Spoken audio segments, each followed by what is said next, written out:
Europe is expected to restrict travel from upwards of 50 countries starting on July 1st, and here's what you need to know.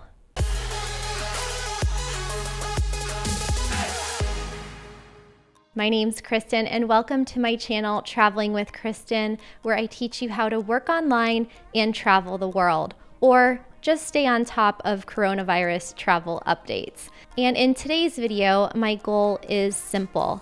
I am here to break down the impending EU travel ban and explain the why, how, and what in hopefully a more informative, concise, and entertaining and enjoyable way than watching the news. You guys let me know how I do. Let's get into it. So here's what's going down. As many of you know, the European Union has been operating as one cohesive bloc when it comes to international travel and trade for quite a few years now. However, all of that came to a screeching halt at the start of the coronavirus pandemic.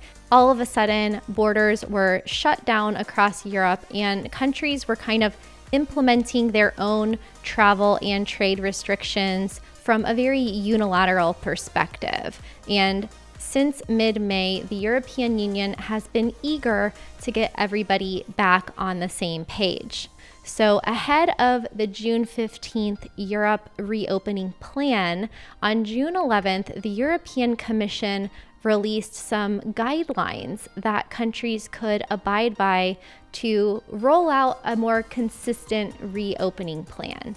And so the guidelines were focused around opening the domestic borders within especially the European Schengen zone and European Union first before letting in travelers from abroad. Now, this makes sense because if borders are open internally within Europe, then that means that foreigners that could be potentially carrying the COVID virus and bringing it in from outside, once they enter Europe, they could move from country to country undetected. So Europe's goal, now that they're reopening, is to keep the COVID-19 infection rate down and keep the spread of the virus in check. Of course, that's not going to work if every country is kind of doing their own thing. So the European Commission has decided to officially announce lists of different countries that are basically welcome or not welcome to Europe. And on June 23rd, the New York Times published a report detailing countries that are on each of these lists, basically a do not travel list and an approved countries list. So who's in and who's out? Well, one EU diplomat told the New York Times that, quote, "The bloc wants to prohibit travel from countries where the virus is circulating most actively." If you're wondering if your country is on the approved or banned list, I will update this video to link to the official list when it comes out, but basically you just need to check your country's infection rate per 100,000 people. And if it matches the EU's or lower, you're in. If not, you're out. When will this ban go into effect and how long will it last? So after this July 1st announcement, these lists of banned and approved countries will be revised every 2 weeks, or at least that is the expectation. But there is another caveat, because in the 2 weeks since Europe began reopening on June 15th, coronavirus cases have been on the rise. In fact, just in the past 24 hours, the World Health Organization came out and warned European countries not to reopen too quickly because apparently cases have been rising in 30 European countries over the past 2 weeks. So it's perfectly possible that these lists or additional bans will go into effect, and then Europe could close all of its borders again if infections spike. And so what does this mean for US citizens specifically? Because the US is a close ally of Europe and of course a very important source of tourism dollars. The US is currently the epicenter of the COVID-19 pandemic, with more than 2.4 million confirmed cases and more than 123,000 deaths. So it really wouldn't make sense for Europe to say, okay, countries with high COVID death rates cannot come in, or high COVID infection rates cannot come in, but because the US is an economic power and they are our friends, they can come in. So these standards are being uniformly applied to every country, whether it's the US or Pakistan or Russia or a country in Latin America, Southeast Asia, or Africa. Unfortunately, COVID-19 cases have been on the rise in the US ever since states announced their reopening plan, especially since Memorial Day, and it doesn't seem that the federal government has any plan on containing the virus in the future. This week, the Trump administration announced that they would be cutting funding for COVID-19 testing and reducing federal support for combating the virus.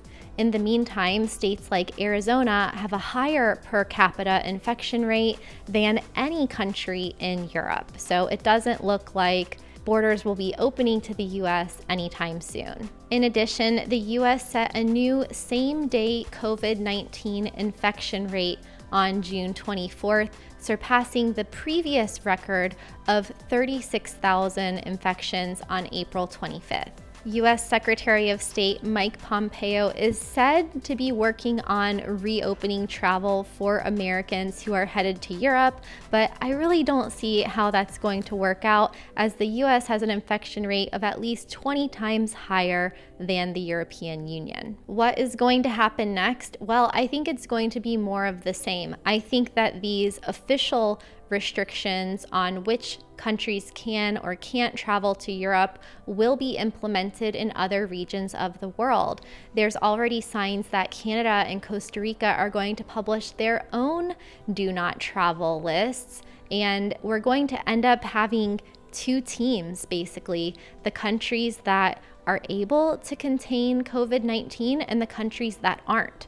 And the countries that don't have things under control will be indefinitely banned from traveling to any of the countries with low infection rates. So if you're not happy about this, then make sure to communicate with your local and national government leaders and demand testing. Demand that your government step up to the plate and take a leadership role in this pandemic. That means more testing, more contact tracing, and better healthcare for people who do get infected. The only way out of this pandemic is by working together, but as long as different states and countries have their own ways of handling the virus, it's going to take a lot longer. The virus is still very present, and European leaders seem to recognize that if they want to build on the progress that they've made with containing the infection, they need to secure their borders. So what do you think of all of this? Is your country going to be on the banned list or the approved list for traveling to Europe? And even if it is, do you feel safe to travel? Let me know in the comments below, and see you on the next video.